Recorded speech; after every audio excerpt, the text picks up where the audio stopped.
तुम एक आत्मा हो? इसका मतलब बरसात की उस रात तुम्हारी मौत हो गई थी? हाँ मनोहर, मैं मर चुकी हूं। मैं एक आत्मा हूं। मुझे मुक्ति तभी मिलेगी जब कोई इंसान मुझसे शादी करे। मेरा सच जानने के बाद क्या तुम मुझसे शादी करोगे? नैना, मुझे किसी बात से कोई फर्क नहीं पड़ता। मैं तुमसे शादी करूंगा, मगर पहले मुझे पूरी बात बताओ।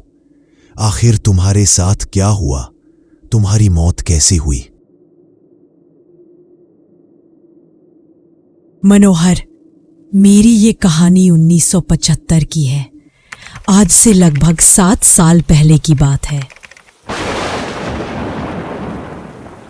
बरसात की वो एक डरावनी रात थी।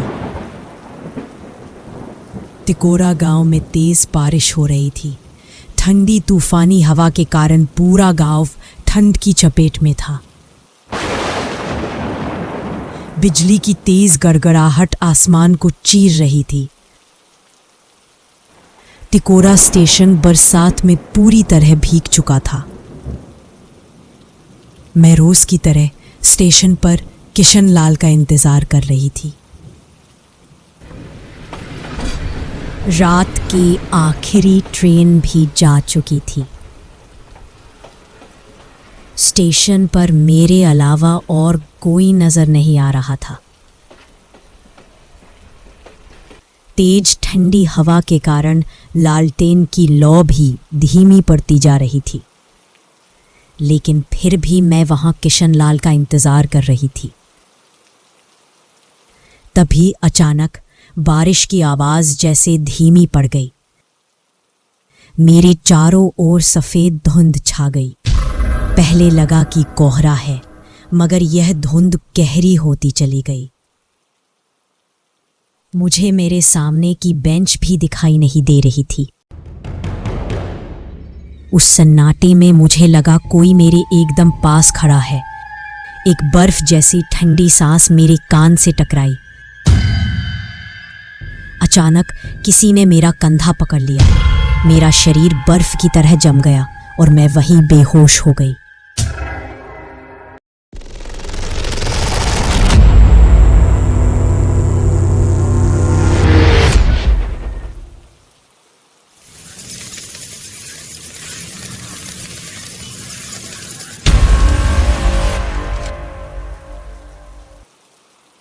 होश आने पर मैंने देखा मैं एक अंधेरी ठंडी जगह पर थी। मुझे तेज ठंड महसूस हो रही थी, जैसे किसी ने मुझे बर्फ के पानी में डुबो दिया हो। चारों ओर घना अंधेरा छाया हुआ था।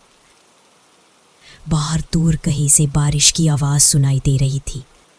इस सन्नाटे में बारिश की आवाज भी डरावनी लग रही थी। मैंने फर्श को छूकर देखा, वह भी बर्फ की तरह ठंडी थी।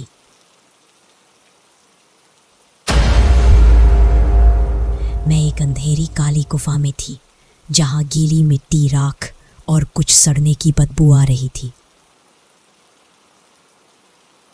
मैं धीरे से उठकर खड़ी हो गई। मेरे चारों ओर सफेद राख से गोल घेरा बना हुआ था। मुझे कुछ भी समझ नहीं आ रहा था। तभी मेरी नजर दूर एक हल्की सी रोशनी पर पड़ी। ध्यान से देखने पर पता चला कि वह एक मशाल थी जो पत्थर की दीवार में गड़ी हुई थी। उस मशाल की रोशनी में मैंने जो देखा, उसे देखकर मेरे होश उड़ गए। वह एक पारदर्शी बर्फ का बना हुआ संदूक था, जिसमें मेरा ही शरीर रखा हुआ था। मेरा शरीर सफेद पड़ चुका था। आंखें खुली थीं और होठ नीला पड़ गया था। मैं मर चुकी थी। किसी ने मेरे शरीर से मेरी आत्मा को अलग कर दिया था। मनोहर, मुझे लगता है उसे पता चल गया है कि मैं इस हवेली में हूं। अगर तुम मुझे बचाना चाहते हो तो उस काली गुफा को खोजो। मनोहर, उस काली गुफा को ढूंढो।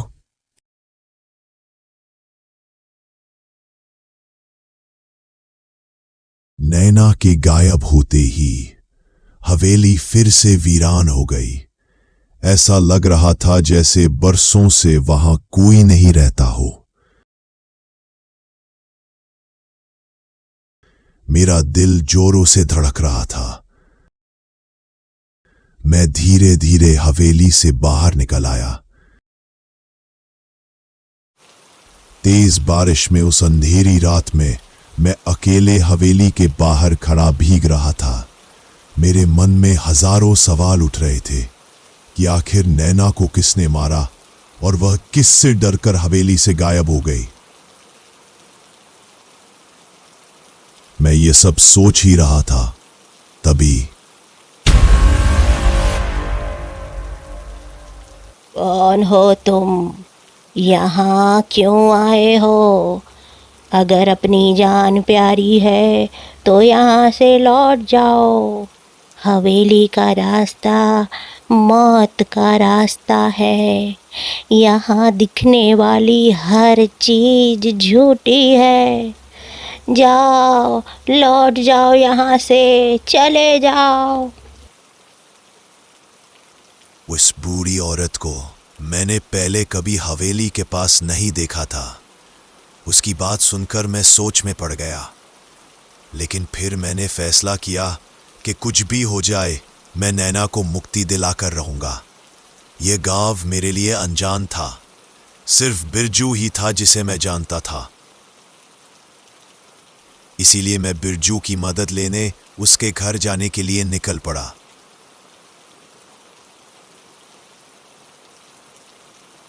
मैं कुछ दूर चला ही था कि तभी एक बैलगाड़ी मेरे सामने आकर रुकी।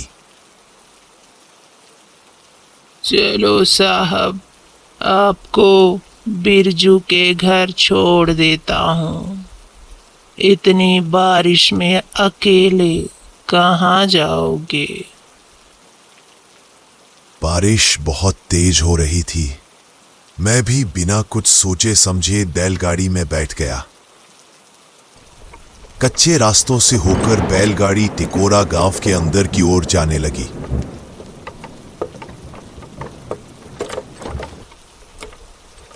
थोड़ी देर बैलगाड़ी तर चलने के बाद अचानक मुझे याद आया कि इस आदमी को कैसे पता चला कि मुझे बिरजू के घर जाना है। मैंने तो इससे कुछ कहा ही नहीं था। परे भाई, तुम्हें कैसे पता चला कि मुझे बिरजू के घर जाना है? मैंने तो तुमसे कहा ही नहीं था। उस आदमी ने मेरी किसी भी बात का जवाब नहीं दिया। वो चुपचाप बैलगाड़ी चलाता रहा। मुझे थोड़ा अजीब लगने लगा था, क्योंकि बिरजू का घर हवेली से ज्यादा दूर नहीं था। हमें अब तक बिरजू के घर पहुंच जाना चाहिए था। ऐसा लग रहा था रास्ता खत्म ही नहीं हो रहा। तेज बारिश हो रही थी। अब मुझे घबराहट होने लगी। अरे भाई, जरा बैलगाड़ी रोकना, मुझे उतरना है।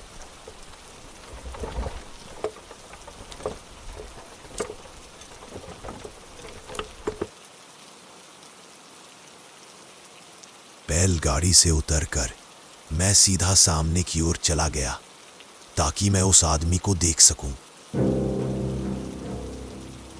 पर वहां मैंने जो देखा उसे देखकर मेरी सांसें रुक गई। जो आदमी बैलगाड़ी चला रहा था उसका सर ही नहीं था।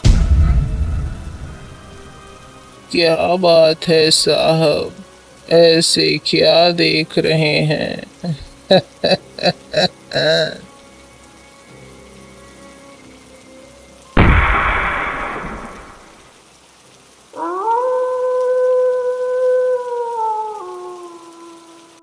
साहब, साहब उठिए, आप रास्ते में बेहोश कैसे हो गए?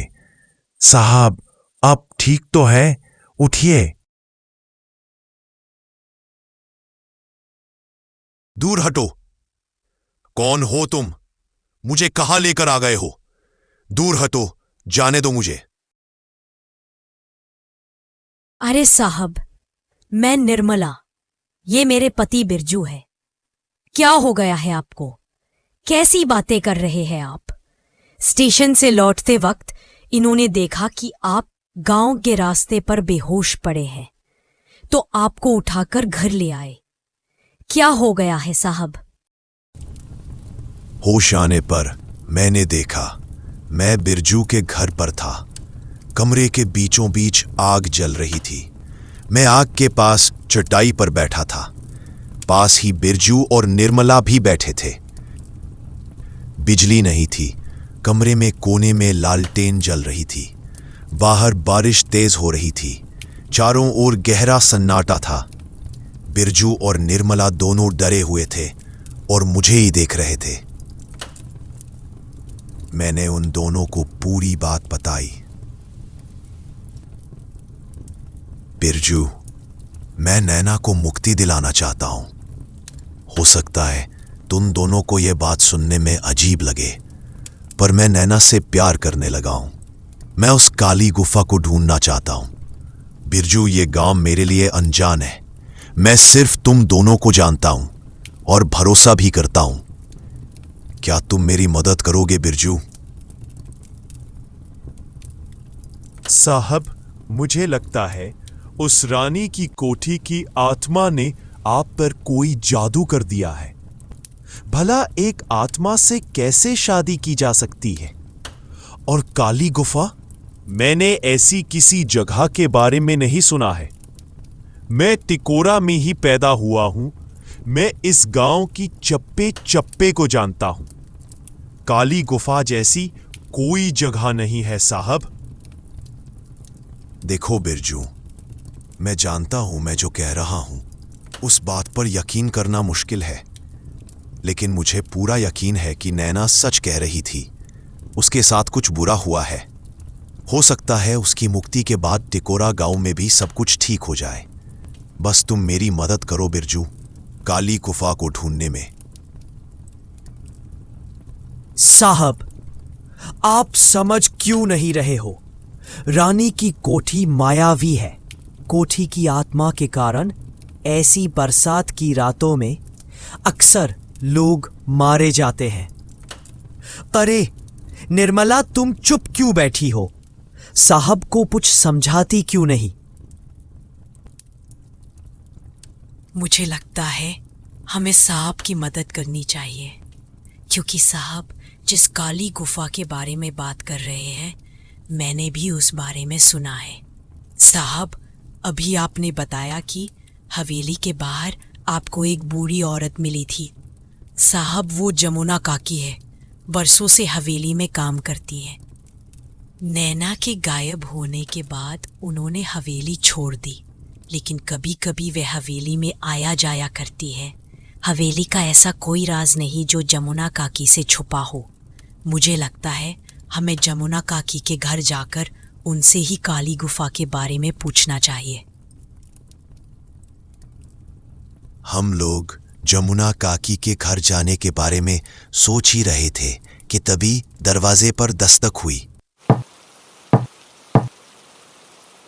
बिरजू, भाई बिरजू, दरवाजा खोलो। मैं शंकर हूँ, खोलो दरवाजा। बाहर से कोई बिरजू को पुकार रहा था। रात के करीब 12 बज रहे थे। आमतौर पर बरसात की रात में इस समय गांव में कोई भी नहीं निकलता है, तो अचानक शंकर क्यों बुला रहा था?